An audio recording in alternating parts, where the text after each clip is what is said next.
आरे कॉलनीमधील dairy बूथवर अनियमितता असल्याचा शीतल म्हात्रेंचा आरोप आहे। ठाकरे गटाच्या कार्यकर्त्यांवर डमी ईव्हीएम घेऊन बसल्याचा आरोप केला जातोय। शीतल म्हात्रेंकडून निवडणूक अधिकाऱ्यांवर कारवाईची मागणी केली जाते आहे। आरे कॉलनीमधील डेअरी बूथवर अनियमितता असल्याचा आरोप होतोय।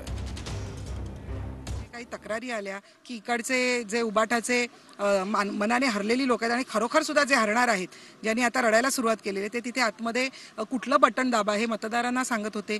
इकडे त्यांचे जे टेबल्स होते, टेबलवर ते डमी मशीन्स घेऊन बसले होते आणि नक्की आतमध्ये काय चाललंय हे लोक आम्हाला सांगतात आणि आम्हाला आमच्या लोकांना आतमध्ये जाऊन देत नाही, ज्यांना ऑफिशियल जाणं अलाउड आहे। तर ही कसली दादागिरी चालली, कशासाठी करताय? तुमच्या पायाखालची जमीन सरकली आणि तुमचे पक्षप्रमुख तिथे रडून प्रेस कॉन्फरन्स घेतात आणि कसा अन्याय होता ते सांगतात। तुमची लोक काय करतात ते जरा बघा।